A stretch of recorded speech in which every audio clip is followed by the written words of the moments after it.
I'm back. Third video. Who thought? So, I'm here to give you my story about the GI doctor from hell. Because everybody needs to know what a good doctor and a bad doctor is. And this is a bad doctor. And by the way, I'm dressed up today. I'm going to a friend's daughter's quinceañera. So you guys can see, I got one of from my Etsy down there. It's linked, but this is one of the shells, and it's gold. It's got gold leafing on it, yeah. And then I got another bracelet I made. It's hemp with moonstones, yeah. Moonstones. My other Instagram, moonchild_8, yeah. So I'm a hippie person.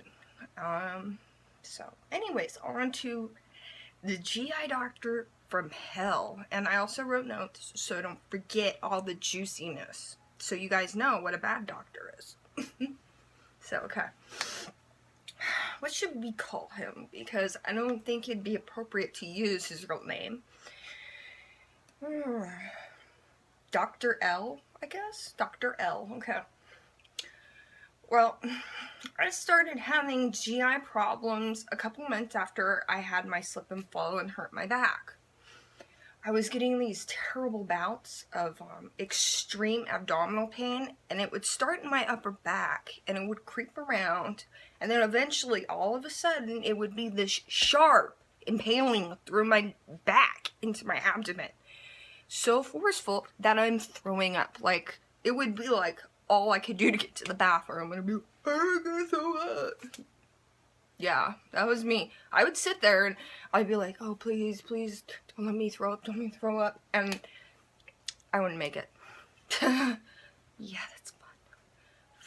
So I started having that. And I was going to the ER. And the ER was like, well, you know, I don't know why this is happening to you or whatever. And maybe that upper back pain is related to your lower back. And go see your pain management doctor. Because I was a pain patient at the ER. That's another video. I got good stories for that one too. Pain patients at the ER. Those two don't mix. And yeah, I'll tell you in another video for that. But back to the doctor from hell, Dr. L. So I met Dr. L in January of 2012. When finally I went into the ER, they were able to find that my pancreas levels, I think it was my amylase or lipase, was 32,000 times the normal limit. Like, and actually, we didn't know how high it was because they said the machine they run the blood work on wouldn't read it. I just remember seeing this like little red thing on the blood work later on when I did get out of the hospital, and it had the greater than sign, and it was all flagged in red. Scary. But yeah, so they hospitalized me, and my primary, she called in a GI consultant, Dr. L. So I met him there. The man walks in with a Louis Vuitton belt, like a big Louis Vuitton belt, and it was flashing, like, because he had the white coat on, but you could see that he was all decked out in Louis Vuitton underneath. Like, I'm surprised his doctor coat, he didn't have, instead of his name, you know, he had LV there or something. So, he was decked out in designers. And he comes in, and he acts like he has it all figured out already. He goes, you know, usually when you have pancreatitis, that means you have gallstones, and your gallbladder is inflamed. Do you eat a lot of fast food and unhealthy? No, I don't think so. Like, during that time,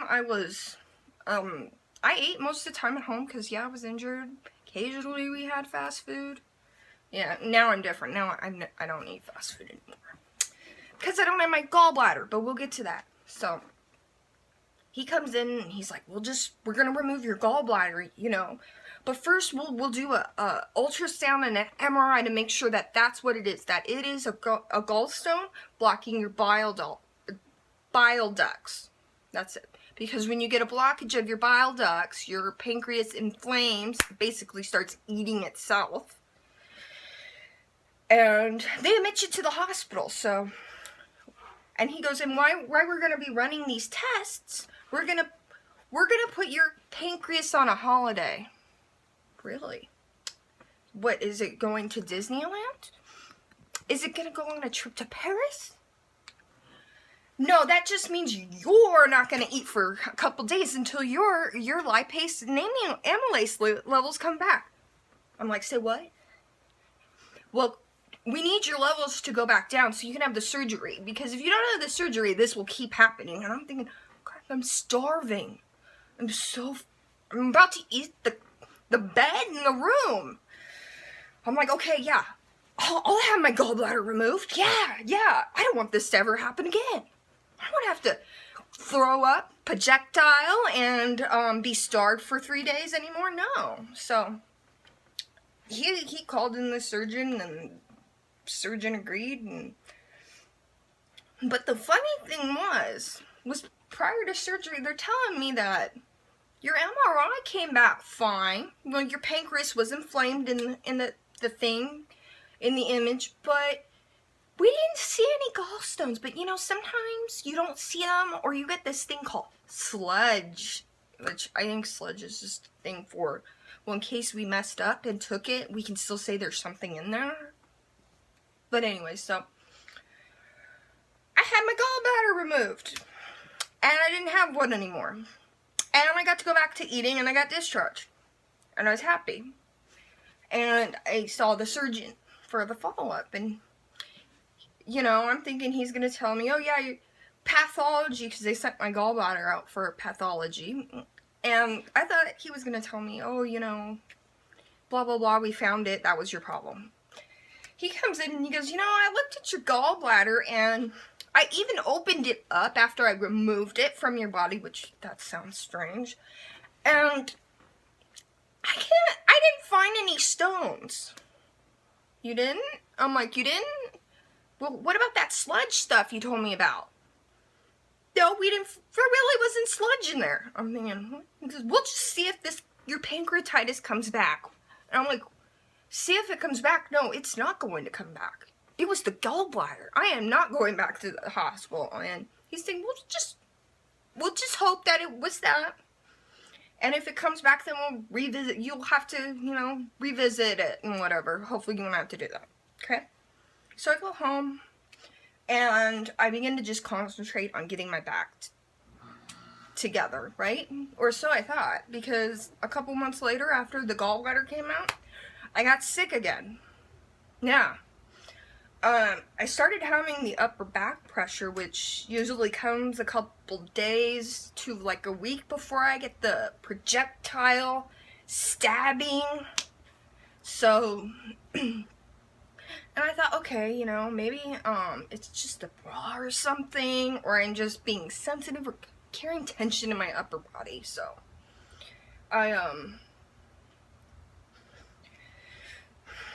but it wasn't. One day I wake up with the stabbing pain, and I'm throwing up, and next thing I know, we're on our way to the ER again. And they're doing the whole workup, and they're like, well, we don't see anything, but, we're not sure. Go follow up with GI. So I went back to Dr. L, the guy I saw in January at the hospital. The guy who said, let's remove your gallbladder. I see him and I go, well, I saw you in January, and you had my gallbladder removed, and you called and consult the surgeon, and he removed it, and now I'm getting sick again. And he's like, okay, well, we need to start running some tests. I'm like, okay. Now, granted, I didn't see him. I only saw him in the hospital prior to this, so this was the first time I'd been in the guy's office. And it was the first time I'd been in a doctor's office actually set up like this. Like, he comes out and he calls you back. But, well, first, how they normally take you back to the room? The MA or the little nursing assistant, and they do the blood pressure, and they listen to your heart, and they do a little things for the doctor before the doctor comes in. Well, she did that, and then she just stuck you back out in the waiting room. And then the doctor came out and get us. Dr. L came out and got me. Same Louis Vuitton. Clearly he's a fan. Like, I was just like, damn, I don't have any Louis Vuitton. How does he got Louis Vuitton? I don't got any Louis Vuitton. So he takes you back. And you know, normally you go into the doctor's office and there's like the patient bed and the sink and all that. No, this was the guy's office. This was straight up his office. Like, and it was small too. His desk took up most of the room, and you sat there, and he sat on the other side of the desk, like a lawyer or something, like, how may I help you? Like, it wasn't like, and he never really examined me. The only things he did a couple times was listen to, like, bowel sounds on my stomach with the stethoscope. Who knows if he even heard anything? I don't know. Maybe he thought he heard, I don't know. But, so we're sitting there, and so he's sitting at his desk, and when he's thinking, he looks at his computer, and he'll look down. He has posters and shit, too, like, on his desk underneath the glass and stuff, and he'll look at the poster and be like,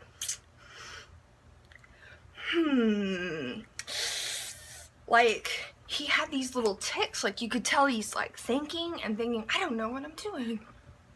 So, he goes, okay, here's what we're gonna do. We're gonna schedule you for an endoscopy, and I'm gonna give you these pills. And he gave me some funky ass pills. Like, one of them I had to mix with apple juice or something. It didn't taste good. And it was supposed to be like orange flavored. Yeah, that didn't work. And, he gave me something. He gave me a couple fun pills where one I had to get up an hour early in the morning, so, because I'm a breakfast person. I had to get up an hour before I had the breakfast right, no big deal. Take that pill, and then I had to take the pill I took with breakfast, and then I had to wait another hour and take the sludge stuff. Yeah, weird, right? And they weren't doing anything, either. And I was having set alarms. Like I was a grandma too. This was during the time, like I have a picture. I'll have to, maybe I'll insert it if I can find it. I don't know. But of this thing filled with my pills. Like I took like 20 pills a day. Yeah, this guy, like it just seemed like there was a couple times where I got sick at home. Instead of going to the ER, I called him and he just prescribed more pills. So I had the endoscopy done, and that wasn't bad. My throat was a little scratchy afterwards, and you had to do the thing where you didn't eat when you got up or anything, and you had to fast until you came in, and then they would knock you out with like a Valium or Versed or a sedative, but you're kind of in that like twilight state. So I don't remember the endoscopy, but I woke up from it fine and I don't remember it. Well, that showed gastritis, and it showed that I had bile backing up into my stomach. And I'm thinking, well, is that because I don't have my gallbladder anymore? I don't know. And he's like, no, that's not it. It's just, I don't know why it's doing that, but I am so sorry, you guys. I apologize. I ran out of footage because I'm filming on my phone. And I don't have the one that's like 32 gigabytes or 60 or whatever. Like, I got the smallest one, iPhone, so bear with me. These things will happen. But anyways, back to Dr. L. So, yeah, he just prescribed me more pills. And he goes, I think it's time we try doing a colonoscopy. Let's see if there's something wrong with your colon. And I'm like, a colonoscopy? I'm not 50. Because that's something you get here in America. That's if you're watching from somewhere else or whatever. Normal age is 50 for a colonoscopy, if I can remember. If I'm wrong, let me know down in the comments. Okay. Yeah, he said a colonoscopy. And I'll give you the prep. And you'll do it, and then next day you'll come in, we'll knock you out like the endoscopy, it'll be fine. The fast, no big deal, you can eat Jell-O and whatever. Yes, it is a big deal, because they did the old-fashioned prep with me. Apparently, there's newer preps, because I got them when I went to another GI doctor. But anyways, I did the prep where, you know, you drink the big jug, and it's nasty, and you gotta drink a lot of it. And, oh, and the great part about this, I did this all on the 4th of July, because my colonoscopy was scheduled for the day after that. So, the only fireworks I saw were in the bathroom. Yeah. Oh, and that A&D ointment, I put it on too late. Yikes. That's not good. And the whole grr. Again, I'm sorry. I didn't know, I had to erase more stuff. I didn't know that, like, old videos were going into that recently deleted thing. Camera, when I say delete it. Okay, anyways, back to the night before the colonoscopy. So, I'm feeling nauseous, and I haven't eaten anything except for Jell-O and juice, and I'm cranky, and I had a headache, and I couldn't take anything for it, and my back was hurting, because I couldn't take anything for it either, because you have to fast the whole time. So, the next day I get to the colonoscopy, and I am so thankful that it's almost over, right? And they take me back, and they prep me, and they go into the room, and there's Dr. L, and he's like, "Hi, Miss Lamont, how are you?" You know, blah, blah, blah. You know, he was Asian. And he's wearing his Louis Vuitton, too. Like, I think he even had, like, some kind of designer, like, you know, little, like, surgeon hats. His was, like, fancy. It looked like it was, like, Burberry or something. I don't know. But anyways, it looked fancy. And the nurse comes over, and she's like, "Okay, here, I'm gonna put some of the first set, some sedation in your IV port so you go to sleep." And I'm like, "Okay, give it to me," right? Because I don't want to be awake for this. They're going places that I don't want to go with them, right? Well, she gives it to me, and I'm laying there, and I'm thinking, I don't feel anything. Was that saline? And she's like, "Oh, well," they're looking at me, and Dr. L goes, "You know, give her another dose of that," or whatever. She comes over, and she gives me another dose of it, and I'm looking at her. She looks back at me, and I'm like, in my head, shit. And by that time, the doctor, he didn't care that I wasn't knocked out. He went in. He went in deep. And he had the fancy big screen so that I could see him in deep. Yeah, with the scope. And the whole time, I could feel it shifting and cramping. It's not fun to watch your own colonoscopy. That's not how that works. That is not how that is supposed to work. So, afterwards, I come out of it, and he didn't even mention that I didn't fall asleep. The only person who mentioned anything was the nurse, and he came over and he was like, "Don't worry.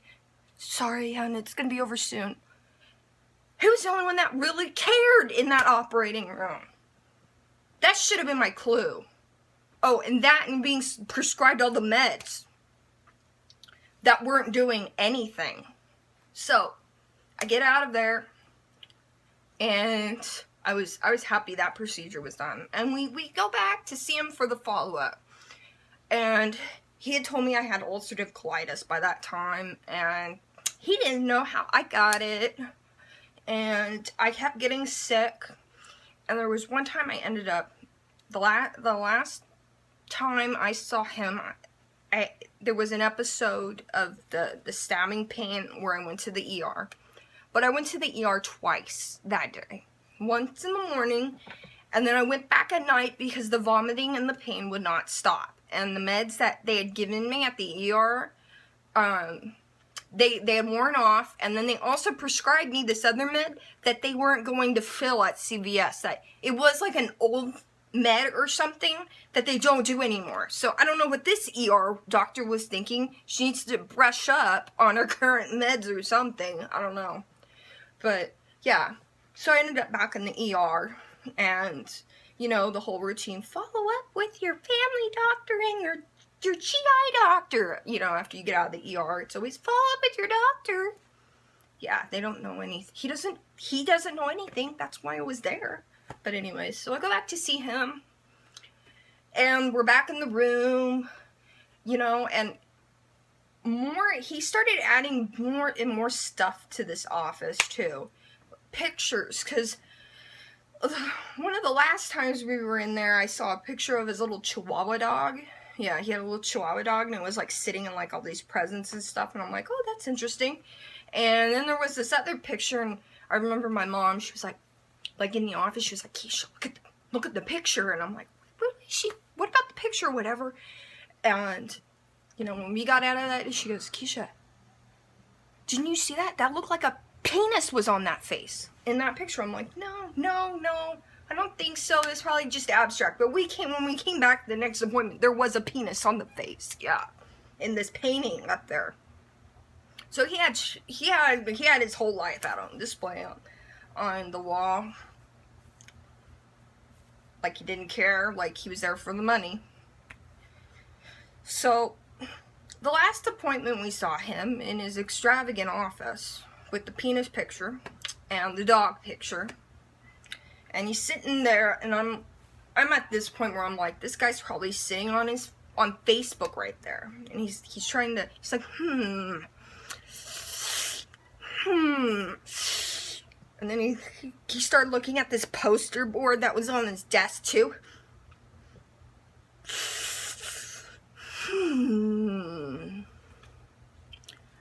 And he says, have we looked at your gallbladder? What? Your gallbladder. Have we ever talked about maybe removing that to see if that helps out? And I'm looking at him, and I'm like, you're the one who said that I should have it removed in January. Oh. Well, obviously that's not the problem.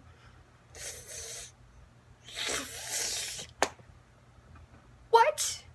I had an organ removed for no reason. That is a big deal. I know you don't normally need your gallbladder to live, but I went through a surgery, mister. Or Dr. L. What? And then he starts looking around, and he's looking at my blood work, and he's like, you know, I just can't figure out what's wrong with you. Obviously, it's not any of the normal, this isn't like a normal pattern I recognize, and I'm thinking, clearly not. What, did you leave your brain in med school? And then he says, I shit you not, I give up. He goes, I give up. My doctor said he gave up on me. And then he says, you need a specialist, so I'm going to send you away to UCI. They have a center that's specialty, and they'll be able to figure it out. I even got the doctor picked out already and everything. I'm thinking, so you're probably sending me away to the new doctor because you're at a point where you're out of drugs to prescribe me and out of procedures to do on me. At that point, I felt like I was a lab rat.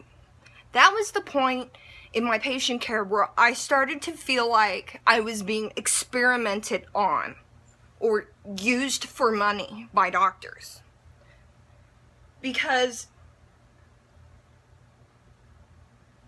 doctors, one of the things I found out, but this was a long time ago, and it's common knowledge for everybody too, I think. You know, they run the ads for the brand name prescription drugs. Well, the drug reps go into the doctors, and they give them kickbacks so that they'll prescribe you these drugs.